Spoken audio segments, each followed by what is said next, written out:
அனைவருக்கும் வணக்கம். தமிழ் என்றாலே முருகர் தான். அந்த முருகரை பற்றி நினைக்காத தமிழர்கள் இல்லை, தமிழ்நாடும் இல்லை. உலக வாழும் தமிழ் சொந்தங்களுக்கு அனைவருக்கும் இனிய முருக பக்தர்களுடைய கொண்டாட்ட நாளான ஜூன் மாதம் 22ஆம் தேதி ஞாயிற்றுக்கிழமை, ஆனி மாதம் 8ஆம் நாள், மதுரையில் அம்மா திடல் ஜெகஜோதியாக 100 பேர், 1000 பேர், 10,000 பேர், லட்சம் பேர் எல்லாம் இல்லை, 5 லட்சம் பேர் கலந்து கொள்கிறார். ஒரே இடத்தில் ஆண்களும் பெண்களும் முருக பக்தர்களுமாக வந்து கலந்து கொண்டு மாலை மணி 3 மணியிலிருந்து 8 மணிக்குள்ளாக நிகழ்ச்சி சிறப்பாக நடைபெற உள்ளது. உலகத்தில் இருக்கக்கூடிய பல தலைவர்கள் வருகிறார்கள், பல அரசியலில் முக்கியமாக இருக்கக்கூடிய பொறுப்புகளில் இருக்கக்கூடிய வருகிறார்கள், மந்திரி பிரதானிகள் வருகிறார்கள், திரைப்படத்துறையை சார்ந்தவர்கள் வருகிறார்கள், ஆன்மீக பெரியவர்கள் வருகிறார்கள். இத்துடன் நம்மளுடைய சமயம் தலை தூங்குவதற்கு பேருதவியாக இருக்கக்கூடிய அத்தனை மடாதிபதியிலும் ஆதீனங்களும் அணிதிரள எல்லோரும் பக்தர்களாக, யார் தலைவர் யார் தொண்டர் எல்லாம் இல்லாமல் முருகர் பக்தர்களுடைய மாநாடு. முருகருக்கே திடீரென்று சில சோதனைகள் கடந்த காலத்தில் பார்த்திருப்பீர்கள். அந்த சோதனைகளுக்கெல்லாம் நான் அசர மாட்டேன்.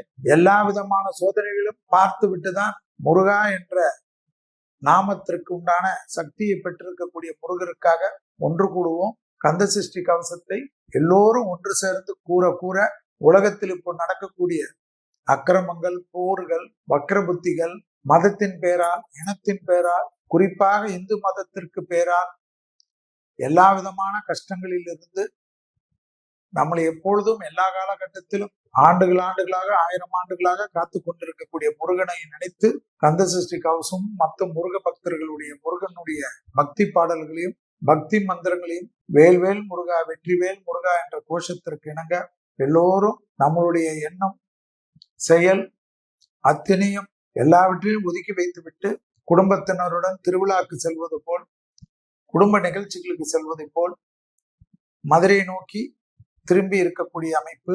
வரக்கூடிய ஜூன் மாதம் 22ஆம் தேதி முடியாதவர்கள், தேகாரோக்கியத்தில் குறைபாடு இருப்பவர்கள் அவர்கள் வீட்டு வாசலிலே ஒரு அகல் தீபம் ஏற்றி வைத்து 3 மணிலிருந்து 8 மணிக்குள் ஒரு சேரில் பொறுமையாக உட்கார்ந்து பக்கத்தில் தண்ணி எல்லாம் வைத்து கொண்டு கந்த சஷ்டி கவசத்தை சொல்லிக்கொண்டே இருக்க, முதலில் விநாயகருடைய காரிய சித்தி மாலை ஆரம்பித்து கந்த சஷ்டி கவசத்தை சொல்லிக் கொண்டிருப்பதும், முருக பக்தர்கள் எல்லாம் பொழுதே அம்மா தடலில் நீதிமன்ற ஆணைக்கிணங்க அறுபடை முருகருடைய கோயில்களை ஏற்கனவே ஸ்தாபிதம் செய்து உள்ளார்கள். அறுபடை முருகனுக்கு சென்று வழிபட்டால் எவ்வளவு புண்ணியம் கிடைக்குமோ, எவ்வளவு அனுகிரகம் கிடைக்குமோ, எவ்வளவு சந்தோஷம் கிடைக்குமோ, அத்தனை சந்தோஷத்தையும் அத்தனை ஆசீர்வாதத்தையும் அம்மா தடலில் இருக்கக்கூடிய அறுபடை முருகனுடைய சன்னிதானத்தில் சென்று வழிபட்டு நெய், பசுனையை, சுத்தமான பசுனையை கொடுத்து தீபத்திற்கு போட்டு மனமுருகி பிரார்த்தனை செய்து முருகரிடத்தை அழுவாமல் பிரார்த்தனை செய்ய வேண்டும். அழுவக்கூடாதான் முருகரிடத்து. ஏனென்றால் நமக்கு அன்னையாக,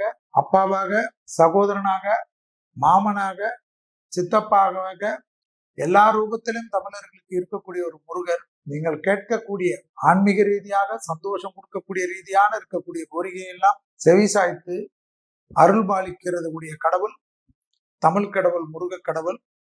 யார் எது சொன்னாலும் சரி, யார் எப்படி சொன்னாலும் சரி, முருக பக்தர்கள் கூட்டக்கூடிய இந்த ஜூன் மாதம் 22ஆம் தேதி மாநாடு என்பது தமிழ்நாட்டை மட்டுமில்லாமல் உலகத்தில் இருக்கக்கூடிய தமிழர்கள் எல்லாம் ஒன்று சேர்க்கக்கூடிய ஒரு அற்புதமான முயற்சி. இந்து தர்மத்தினுடைய எழுச்சி, இந்து தர்மத்தில் காணப்பட்ட இந்த கஷ்டங்களை களையக்கூடிய ஒரு நிகழ்ச்சி. ஆகவே உங்களுடைய எல்லா விதமான எண்ணங்களும் எல்லா விதமான ஆசீர்வாதமும் மதுரை பக்கம் திரும்ப வேண்டும் என்று என் சார்பாகவும் விழா குழுவினர் சார்பாகவும் மனதார வேண்டி கேட்டுக்கொள்கின்றேன். ஓம் சரவணபவ, வேல்வேல் வெற்றிவேல், சர்வ முருகாய நமக என்று முருகா சரணம் என்று முருகரிடத்தில் சரணடைந்து இந்த முருகர் மாநாடு பெரும் வெற்றிகள் பெற எல்லா வல்ல என் குலதெய்வத்தையும், எல்லா வல்ல என் அப்ப விநாயகரையும், எல்லா வல்ல குருநாதர் ராகவேந்தரையும், என் குலதெய்வமான மேல்மலையின் அங்காளம்மனையும் மனசீகமாக பிரார்த்தனை செய்து உங்கள் அனைவருடைய நல்வாழ்த்துக்களை பெற்று விடைபெற்றுக் கொள்கின்றேன். நன்றி, வணக்கம்.